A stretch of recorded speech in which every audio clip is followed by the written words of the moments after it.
Kawan-kawan semua, Waalaikumsalam warahmatullahi wabarakatuh. ya kawan-kawan semua, ada beberapa hal yang ingin saya sampaikan.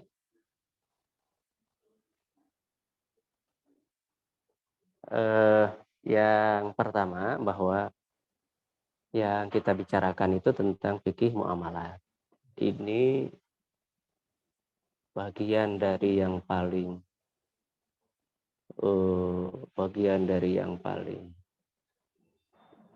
rame gitu ya. Bahkan bagian dari yang paling fleksibel dalam kajian Islam. Kenapa? Karena fikih muamalat itu yang paling dinamis. Kalau umpamanya bicara qawaid fikih tentang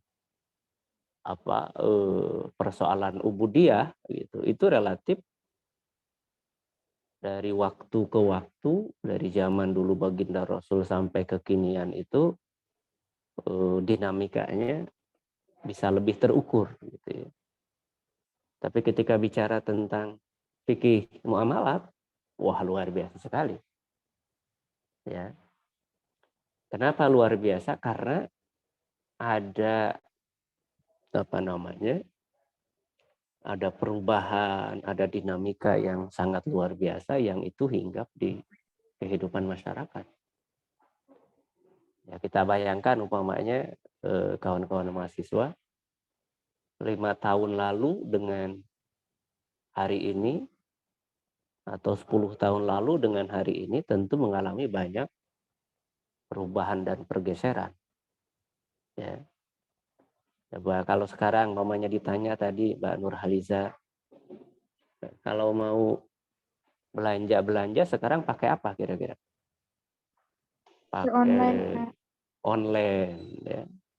Kalau pakai online pakai duit apa enggak? Enggak, ada yang enggak, Pak. Enggak. Ya pakai, cuma duitnya di mana kan gitu ya mamanya ya. Duitnya di mana? Bahkan ada juga yang belanja itu enggak pakai duit tapi pakai poin. Jadi sedemikian rupa. Itu kalau dari segi pergeseran perubahan model gitu ya. Nah, belum lagi umpamanya barang-barangnya sendiri, kita kemarin dengar ada cryptocurrency. Mungkin pernah tahu ada Bitcoin yang gitu-gituan ya. Itu zamannya berubah luar biasa sekarang. Makanya tadi secara prinsip al-aslu fil ibahah, al-aslu fil muamalat al-ibahah hatta yadulla ad-dalilu ala tahrim. Jadi itu prinsip yang harus dipegang. Ya, zaman dulu orang nggak pernah berpikir bagaimana jual beli saham, bagaimana belanja reksadana, bagaimana beli ini itu dan lain sebagainya. Sekarang itu yang sedemikian marak gitu ya. Nah, jadi oleh karena itu prinsip dasarnya tadi ya, al aslu fil muamalat al ibahah. Kalau untuk lebih dalam-dalamnya lagi ya tentu nanti sesuai perkembangan zaman yang tentu akan ditimbang gitu ya. Tentu akan ditimbang. Nah, termasuk yang rame gitu, yang rame dibicarakan umpamanya ini khas tipologi masyarakat kita. Coba. Ini siapa yang ada yang pernah tinggal di luar negeri nggak? Ini siapa? Yang kemarin yang di Arab ya, yang di Mekah ya? Siapa yang tinggal di Mekah ini? Asma, Pak. Asma, Pak. Siapa? Asma. Iya, Pak. Asma. Ada nggak? Asmanya ada nggak? Iya, ada, Pak. Nah, coba kita tanya mana Asma nih? Asma. Nah, kalau di Arab sana ramai nggak dengan berita-berita di koran terkait dengan Natal gitu? Mana Asmanya jam berapa di sana Asma? Mana Mbak Asmanya? Jam, Oh iya, ya, jam berapa jam di sana? 6. Jam 6 Jam pagi 6 ya. subuh. Ya. jam 6 subuh. Nah, pertanyaannya di sana kan mau 25 Desember nih, ada nggak rame di medsos tentang bagaimana hukum mengucapkan Natal itu, rame nggak di sana? Enggak, Pak. Enggak, Enggak begitu. enggak ada itu, enggak ada rame-rame begitu. Ya, ya ada kan ya? Tapi coba kawan-kawan mahasiswa, mahasiswi ya, coba amati. Setiap bulan Desember itu di Indonesia rame gitu. Gitu ya. Nah, jadi ternyata dalam muamalah juga ada kekhasan-kekhasan seperti itu. Coba kita tanya lagi sekarang, Asma. Mana Asmanya nih, Pak Asma? Kalau di sana pakai bank nggak?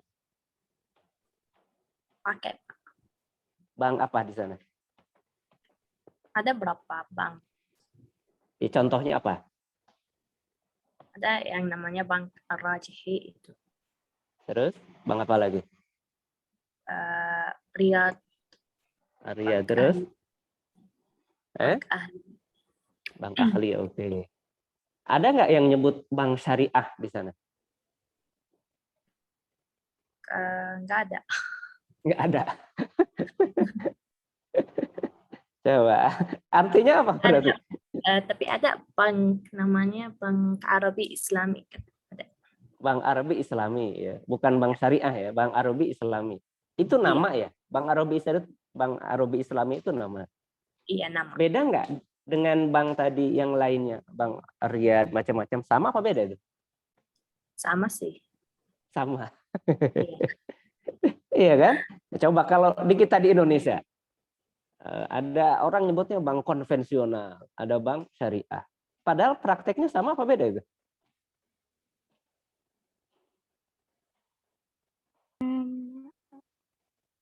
Nah, artinya ketika bicara muamalah pun di level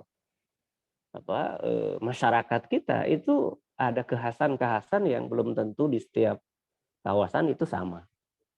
Gitu ya.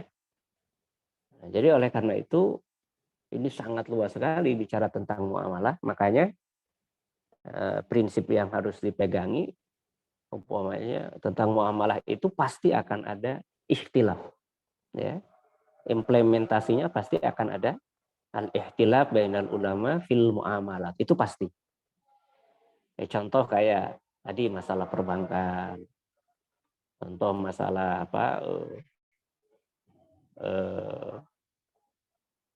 peringatan atau ucapan gitu ya, ucapan. Termasuk umpamanya terkait dengan kehidupan sosial kita yang lainnya itu akan mengalami banyak sekali yang namanya perbedaan-perbedaan, dan itu tidak menjadi soal sebenarnya. Saya ingin katakan perbedaan-perbedaan pendapat di antara ulama itu sebagaimana yang disebutkan ikhtilaful a'immah rahmatun. Ya. Jadi perbedaan pendapat di antara para alim ulama itu rahmat. Nah, yang salah kemudian ketika disebut perbedaan pendapat di antara juhal, itu yang bahaya itu. Ya, sebagai follower berlaku sebagai trendsetter. Nah, itu yang salah gitu ya. Di kita kan banyaknya begitu orang. Ya. Nah, jadi oleh karena itu terkait dengan fikih muamalah ini tadi prinsipnya adalah al aslu fil muamalah al ibahah ya. Dan di Indonesia pun mengalami terus perubahan-perubahan. Maka kalau kita cermati di Indonesia itu ya, mayoritas masyarakat muslim Indonesia itu kalau dari segi ubudiyah mungkin mengikuti mazhab Syafi'i. Tapi kalau dari segi muamalah itu kayaknya semakin lama semakin bergeser kepada mazhab Hanafi. Ya. Kalau dulu umpamanya kita mau belanja ke warung gitu, itu sebelum ngambil barang itu tentu nanya dulu ya. Biasanya penjaga warungnya itu pemiliknya, ya, penjaganya itu pemiliknya. Nah, kalau sekarang umpamanya coba kita mau belanja di supermarket, ya, di retail, Alfamart, Indomart, Ceriamat dan lain sebagainya. Itu ketika kita belanja itu cukup dengan melihat melihat harga bandrolnya itu sudah terjadi. Ya. Nah, itu kalau umpamanya dalam mazhab Syafi'i itu harus ada ijab qabul. Nah, kalau di konteks mazhab Hanafi itu antarodin. Ketika kita umpamanya ngambil satu satu coklat, ya, ngambil satu harganya 10.000.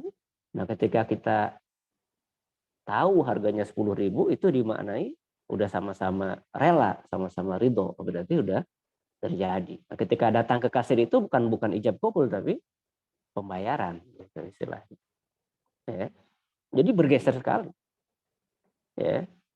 Nah, termasuk umpamanya kalau nah kita lihat umpamanya, ya, ada yang pernah dapat cerita umpamanya tetangganya di kampung mau gadekan tanah, saya gade tanah saya 1.000 meter 10 juta. Nah, ketika gade itu kira-kira tanah yang 1.000 meter itu digarap sama yang punya lahan apa yang punya uang kira-kira? Yang punya apa itu kira-kira kalau di kita? Nah, kalau di kita umpamanya tanahnya itu diserahkan kepada yang punya uang supaya digarap. Nah, kalau dalam mazhab Syafi'i itu enggak begitu. Ya. Jadi gade itu jaminan. Jadi tetap lahannya di si pemilik tanah. Nah, kalau dia nggak sanggup bayar baru itu jaminan itu diperbincangkan apakah dijual semuanya atau separuh atau gimana. Nah, tapi kalau menurut mazhab Hanafi, ya kalau begitu nggak akan ada orang yang mau bantu untuk menerima gadean. Jadi itu dimanfaatkan ditasarufkan oleh yang punya uang. Gitu ya. Nah, jadi oleh karena itu kawan-kawan semua, para mahasiswa semuanya ini terkait dengan muamalah. Dan lagi-lagi ya terkait dengan muamalah ini catatan kita ya ini mungkin menjadi penutup dalam perkuliahan kita di semester ini. Gitu ya. Mungkin ada yang mau bertanya nggak? Nah, silakan. Bapak, saya izin bertanya boleh, Pak? Ya, silakan. Siapa? Mbak Nurhaliza? Iya, Pak. Ya, silakan. Ini Pak, saya ingin bertanya. Jika kalau misal apa hukumnya Pak? Kalau misalkan kita nih beli online nih Shopee kan Pak. Terus kan di Shopee itu ada SP Letter tuh. SP Letter tuh kan Pak kayak minjem kita beli dulu nanti bayarnya gitu kan Pak. Kalau misalkan kita tuh telat bayar itu kita kayak denda gitu Pak. Denda pokoknya kayak denda gitu Pak. Itu diperbolehkan atau enggak sih Pak? Terima Nah, kasih ini. Pak. Ya. Kalau sifat ya. Jadi kalau bayar telat denda, nah dalam konsep Islami sebenarnya sanksi denda itu tidak diperbolehkan. Ya. Jadi makanya itu yang diperbincangkan oleh kawan-kawan pegiat ekonomi Islami, ekonomi syariah itu adalah tidak boleh ada denda. Gitu.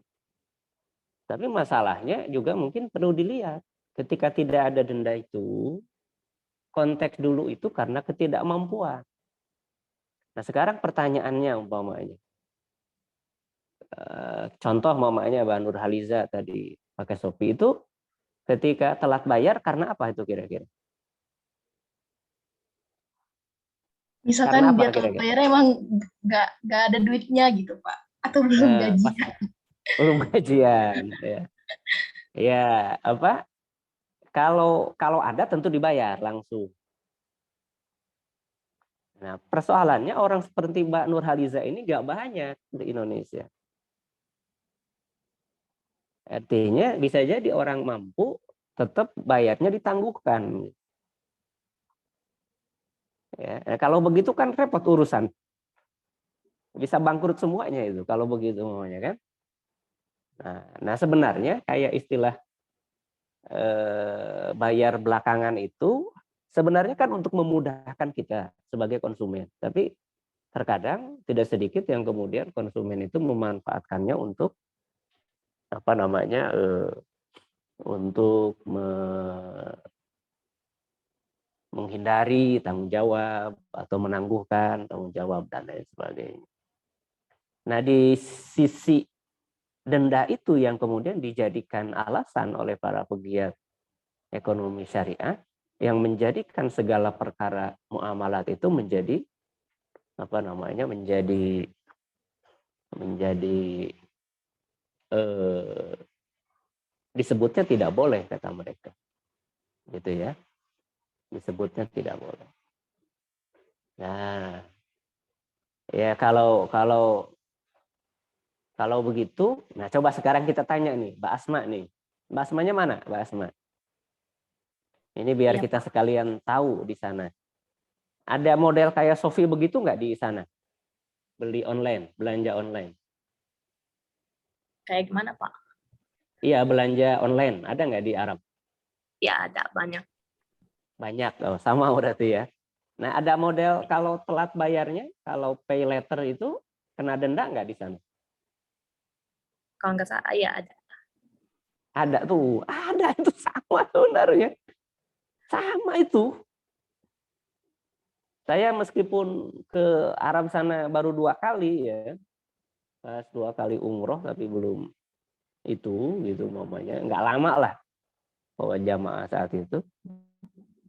Saya pikir apa ya? Makanya ada istilah begitu ya. Di Indonesia itu tidak sedikit orang yang lebih Arab daripada orang Arab. Gitu. Ya, termasuk para ustadznya. Lebih Arab daripada orang Arab. Gitu. Termasuk para ustadznya. Karena itu mekanisme manusiawi sebenarnya. Ya kalau umpamanya kan barangnya udah dinikmati, udah dipakai, ya bayar tepat waktu. Kalau umpamanya nggak mau bayar tepat waktu, ya itu dikasih regulasi ada tambahan bayar. Kan orang nggak mau sebenarnya kalau dia punya atau kalau dia ada. Nah itu kan jadi pelajaran juga. Kalau nggak bisa ya jangan ngambil kan gitu mamanya. Nah, ini kan di kita enggak, lagi-lagi enggak di kita, gitu ya. Jadi begitu ya Mbak Nurhaliza ya. Baik, Pak. Terima kasih ya, Pak. Ya sama-sama ya. Ini Mbak Asma makasih informasinya. Kemudian di chat Mbak Siva nanya hukum jual beli rumah atau tanah memakai KPR. Ya. Nah, kalau kita ke KPR-nya itu, memang itu kembali lagi ke akadnya ya. Kalau kita pinjam uang ke bank, sama bank, umpamanya ke KPR, bank lah taruh gitu ya. Sama banknya itu kita pinjam uang 100 juta. Terus kita bayar umpamanya lebih dari dicicil umpamanya. 100 juta dicicil 10 tahun, berarti berapa tuh 10 tahun itu? 1 tahunnya umpamanya 1 juta. Berarti setelah 10 tahun itu 120 juta. Gitu ya. Nah memang kalau pikirannya menurut para pegiat itu, kalau pinjam uang dicicil bayar uang, dengan ada bunganya, ada lebihnya itu nggak boleh. Tapi kalau umpamanya rumah itu dibayarin oleh banknya, kemudian kita membayar banknya, itu boleh. Ya. Ini saya kira perspektifnya perspektif masih apa Syafi'iyah lah atau Hanabilah. Nah sekarang begini momennya, coba contoh ya Mbak Siva tahun 2010 beli rumah.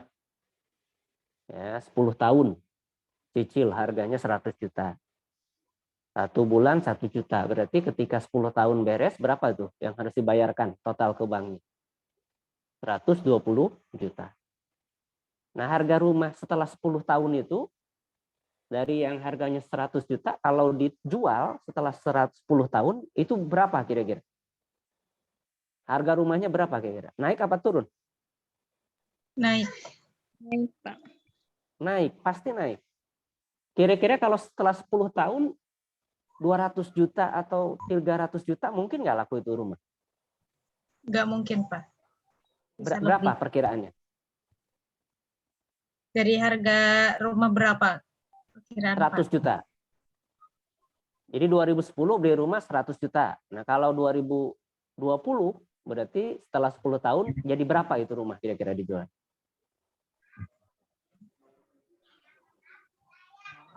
150 kali ya? Apa? 150. Kalau 150 Perkiraan aja kali ya? setelah 10 tahun dari 100 juta, setelah 10 tahun jadi 150 juta, berarti ada lebihnya apa ada kurangnya? Ada lebih. Ada lebihnya. Ada- Jadi kalau pinjam uang 2010 beli rumah itu 100 juta, ya. Setelah 10 tahun harganya di total bayar ke banknya 120 juta. Kan gitu ya? Karena 1 juta satu bulan. Nah, setelah 10 tahun berarti 2020 itu rumah kalau dijual itu 150 juta. Berarti total ke bank kita 120 juta, harga itu rumah ada kelebihannya 30 juta. Belum lagi keuntungan memakainya. Ya. Coba dibayangkan. Kira-kira rugi apa untung itu sebenarnya? Untung, Pak. Untung. Artinya apa? Artinya gitu dengan melihat jumlah itunya saja gitu. Pokok yang dibayarkan dengan hasilnya di kemudian hari itu sebenarnya orang nggak ada ruginya itu. Ya. Makanya ini kalau bisa nanti para mahasiswa ini jangan nabung emas. Ya maksudnya jangan beli kalung, gelang gitu yang banyak-banyak ya. Nanti kalau udah pada punya suami, punya anak gitu, itu beli tanah, beli rumah gitu ya. Itu lebih jelas gitu. Meskipun kalau emas itu untuk kebutuhan yang cepat, kalau tanah rumah itu butuh waktu jualnya. Ya diimbangkan lah. Ya. Jadi oleh karena itu ini. Maka pertanyaannya tadi dari Mbak Sipa, boleh apa tidak? Nah, itu dilihat dari akadnya. Kata para ulama, dilihat dari akad. Kalau akadnya itu pinjam duit ke bank, itu mengembalikan lebih itu uang tidak boleh. Tapi kalau akadnya itu dibeli oleh bank, si rumah itu kemudian kita membeli ke bank dengan harga sekian itu boleh. Ya. Nah, ini masih perspektif dari mazhab Hanabilah terutama. Ya, kan kita lihat tuh banyak ustadz-ustadz pegiat muamalah itu ya rata-rata itu langsung basisnya mereka umumnya ya itu dari sana gitu dari Timur Tengah. Meskipun tadi ya, coba kita tanya lagi Mbak Asma nih, coba Mbak Asma. Mbak Asma, kalau di sana di Arab ada istilah seperti di Indonesia nggak KPR, BTN gitu untuk pemilikan rumah atau apartemen? Ada nggak Mbak Asma? Lagi izin sholat subuh, Pak, katanya. Oh, ini ibunya ya? Enggak, itu Belum, belum. tadi, enggak tadi izin Pak sama Arsil. Oh, ini belum subuh di sana. Enggak tahu tadi dia izin katanya mau sholat subuh dulu, Pak. Masya Allah. Oh bisa sholat. Salah kali masa sholat subuh. Apa iya ya? Di sana belum subuh berarti ya? Jam 6 ya? 4 jam sebelumnya. Jam 7 berarti. Nah, nanti kita dapat cerita lah dari Mbak Asma itu kira-kira seperti apa dan bagaimana. Begitu ya Mbak Siva ya? Dipahami Iya, ya? Pak. Terima. Iya, Pak. Ya, Berarti sama-sama. Nah, terakhir diperbolehkan gimana? ya, Pak? Jadi diperbolehkan Boleh ya, lah. Pak? Iya, iya, boleh. Kalau saya sih berpendapat, kalau saya mah itu aja prinsipnya. Yuridullahu bikumul yusra wala yuridu bikumul usra. Allah menghendaki kemudahan. Toh dari banyak faktor juga nggak ada rugi kan. Kalau Mbak Siva, sekarang begini mamanya. Mbak Siva mau beli rumah 100 juta. Ya, mau beli rumah 100 juta. Kemudian ini rumah kalau dibeli 10 tahun lagi, itu harganya 200 juta umpamanya. Nah, saya mah beli ininya nanti aja lah. 10 tahun lagi 200 juta nabung. Kira-kira bisa kumpul nggak uang 200 juta itu buat beli itu rumah? Setelah Belum nabung tentu 10 ya. tahun. Belum Tentu. tentu. Besar kemungkinan enggak. Besar kemungkinan enggak. Karena godaannya banyak. Ganti HP, ganti itu, ganti ini, dan lain sebagainya. Kan gitu ya? Nah, jadi kira-kira begitu. Ya, kalau nggak ada lagi yang bertanya, nah nanti saya jelaskan. Yang pertama, kawan-kawan semua, nanti semua makalah-makalahnya boleh ada waktu untuk disempurnakan lagi. Wah, itu nilai ujian tengah semesternya nanti dari makalah yang dikirim dalam bentuk Word. Ya, untuk tugasnya nanti dari PowerPoint yang dipresentasikan. Jadi masih ada waktu dari sekarang sampai nanti dikumpulkan ke Mbak Arsila, ya, ke ketua, nanti dikumpulkan semuanya ke Mbak Arsila. Meskipun udah ngirim, tapi tolong dikirim lagi ke Mbak Arsila supaya komplit semuanya, tidak ada yang tercecer. Nah, dan itu nanti kalau udah dikumpulkan di Mbak Arsila, nanti kawan-kawan juga bisa ngambil. Siapa tahu kan butuh makalah-makalah dan PowerPoint-nya, itu boleh. Nah, yang kedua nanti pas ujian akhir semesternya, biasanya saya bikin 10 soal, esai semua, tapi boleh dikerjakan 5. Ya, tapi urut ya. Namanya 1, 3, 5, 7 boleh. Atau 1 sampai 5 boleh. Atau 2, 4, 6 itu boleh. Tapi urut. Jawab soalnya urut biar mudah dijawab, diperiksanya. Begitu ya semuanya ya. Oke, ada lagi yang mau ditanyakan? Cukup? Untuk ujiannya nanti di waktunya, Pak. Ya, ujiannya di waktunya aja. Nanti saya kirim soal ke Pajar Kasih. Nanti di ujiannya, nanti dikerjakan waktunya seperti itu. Nanti boleh open book. Ya. Nah, satu soal boleh dijawab maksimal 2 lembar ya. 2 halaman, bukan 2 lembar. 2 halaman. Ya. 2 halaman. Nanti kalau 5 soal berarti cukup maksimal 10 halaman. Ya, maksimal 10 halaman. Gitu ya. Lebih banyak lebih bagus. Nah, nanti saya lihat, wah ini banyak jawabannya, bagus nilainya gitu kan. Ada lagi? Untuk jam pengerjaannya itu Bapak? Iya, nanti kan ada jadwal ujiannya ya. Nah, diikuti aja jadwal ujiannya. Mungkin 1,5 jam atau 2 jam, diikuti itu aja.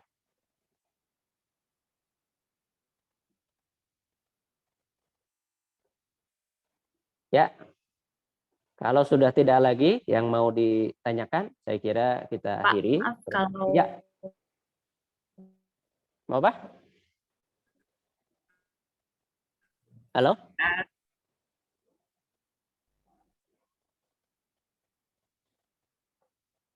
apa Ya, saya kalau pakai ya Pak. Kalau halo, Mbak Asma? Halo? kalau tulis pakai bahasa Arab nggak apa-apa, Pak. Nggak apa-apa, nggak apa-apa. Berarti bisanya. Mbak Asma, kalau di Arab Kalau ada ujiannya seperti, ya kasih, boleh, Pak. boleh ujian. Ya, Mbak Asma, halo. Kalau di Arab ada KPR BTN rumah atau apartemen nggak? Iya, Pak. Ada juga. KPR itu apa, Pak? Ini kredit kepemilikan rumah. Jadi namanya beli rumah berapa tahun dicicil gitu. Atau apartemen, ada nggak di sana? Oh begitu? iya ada Pak. Ada juga. Iya, Ada ada. gitu ya. Ada, Pak. Jadi Iya, kawan-kawan ada juga. jangan dibilang kita itu sama, semuanya ada gitu ya. Jadi kalau itu nggak boleh juga dong di sana. Di sana kan umumnya Hanabilah yang lebih kuat, ya.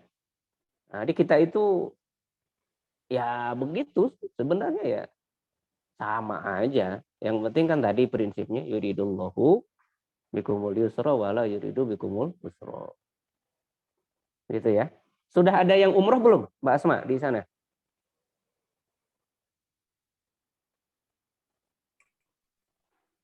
Iya Pak, udah ada. Sudah ada. Nah, ya.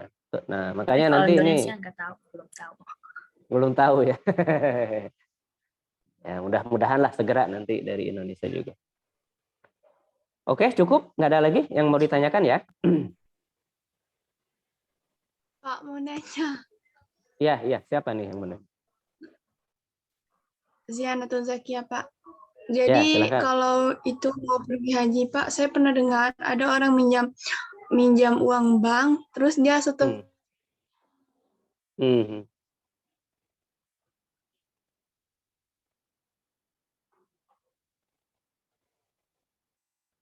Ini kurang kedengaran sinyalnya, tapi saya paham. Nah, dulu itu ada istilah bank itu talangan daftar ibadah haji. Talangan daftar ibadah haji. Nah, dulu diperbolehkan. Perbankan juga banyak. Para ulama juga memperbolehkan dengan pertimbangan kalau kita haji untuk dapat porsi bayar 25 juta itu kan umpamanya berapa tahun? Taruhlah 5 tahun. Tapi kan berangkat hajinya itu bisa 10 tahun, bahkan 20 tahun sekarang untuk bisa berangkat ibadah haji. Akibatnya apa? Ketika pakai uang talangan itu, akibatnya daftar yang mau berangkat haji itu melonjak. Ya, tadi nunggunya sampai lama. Nah, mulai sekarang itu tidak ada lagi istilah talangan haji.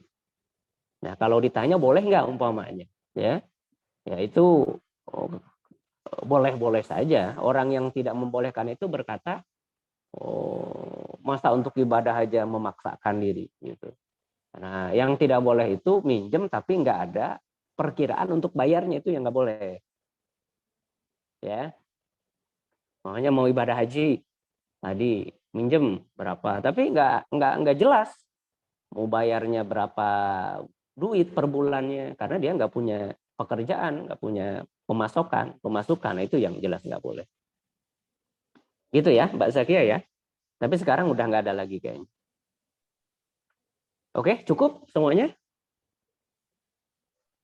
Terima kasih, Pak. Ya, baik, Bapak mau sama-sama. izin Udah. bertanya lagi terkait UAS. Ya, silahkan. Siapa nih? Mbak Lucy, ya.